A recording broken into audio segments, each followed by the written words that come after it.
नमस्कार दोस्तों, एक बार फिर से आपका स्वागत है आपके अपने YouTube चैनल में। दोस्तों, अगर आप कुछ नया सीखना चाहते हैं तो हमारे चैनल को सब्सक्राइब करें। यह व्रत संतान प्राप्ति एवं उनकी रक्षा के उद्देश्य से किया जाता है। ऐसा माना जाता है कि संतान सप्तमी के व्रत के प्रभाव से संतान के समस्त दुख परेशानियों का निवारण होता है। संतान सप्तमी का व्रत माताएं अपनी संतानों की लंबी आयु के लिए रखती है।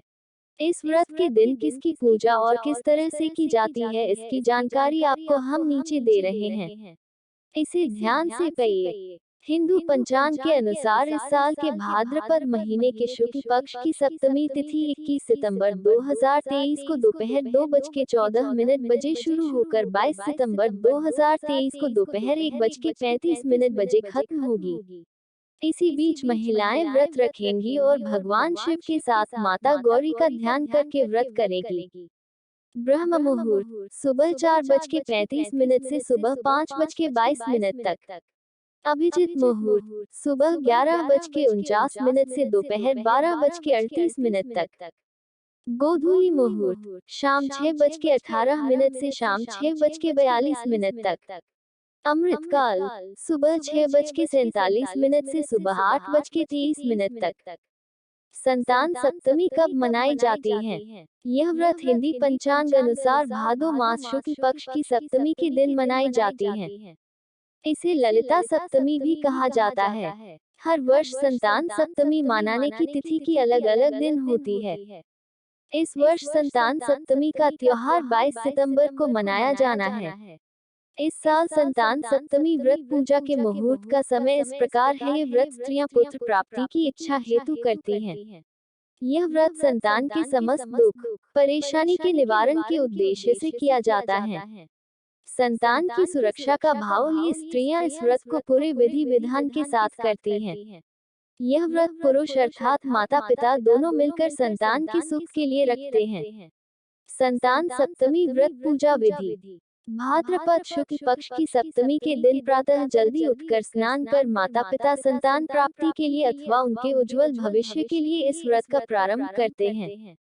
यह व्रत की पूजा दोपहर तक पूरी कर ली जाए तो अच्छा माना जाता है। प्रातः स्नान कर स्वच्छ कपड़े पहनकर विष्णु शिव पार्वती की पूजा की जाती है। दोपहर के वक्त चौक बनाकर उस पर भगवान शिव पार्वती की प्रतिमा रखी जाती है। उस प्रतिमा का स्नान कराकर चंदन का लेप लगाया जाता है। अक्षत श्रीफल नारियल सुपारी अर्पण की जाती है। दीप प्रज्वलित कर भोग लगाया जाता है। संतान की रक्षा का संकल्प लेकर भगवान शिव को डोरा बांधा जाता है। बाद में इस डोरे को अपनी संतान की कलाई में बांध दिया जाता है। इस दिन भोग में खीर पूरी का प्रसाद चढ़ाया जाता है। भोग में तुलसी का पत्ता रख उसे जल से 3 बार घुमाकर भगवान के सामने रखा जाता है। परिवार जनों के साथ मिलकर आरती की जाती है। भगवान के सामने मस्तक रख उनसे अपने मन की मुराद कही जाती है। बाद में उस भोग को प्रसाद स्वरूप सभी परिवार जनों एवं आस पड़ोस में वितरित किया जाता है। संतान सप्तमी व्रत कथा जरूर पढ़ें। पूजा के बाद कथा सुनने का महत्व सभी हिंदू व्रत में मिलता है। संतान सप्तमी व्रत की कथा पति पत्नी साथ मिलकर सुने तो अधिक प्रभावशाली माना जाता है। इस व्रत का उल्लेख श्री कृष्ण ने युधिष्ठिर के सामने किया था। उन्होंने बताया ये व्रत करने का महत्व लोमेश ऋषि ने उनके माता पिता देवकी वसुदेव को बताया था। माता देवकी के पुत्रों को कंस ने मार दिया था, जिस कारण माता पिता के जीवन पर संतान शोक का भार था, जिससे उभरने के लिए उन्हें संतान सप्तमी व्रत करने कहा गया। लोमेश ऋषि द्वारा संतान सप्तमी की व्रत कथा।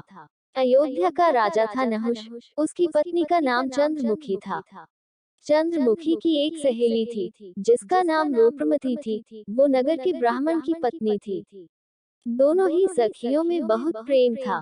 एक बार वे दोनों सरयू नदी के तट पर स्नान करने गई। वहाँ बहुत सी स्त्रियां संतान सप्तमी का व्रत कर रही थी।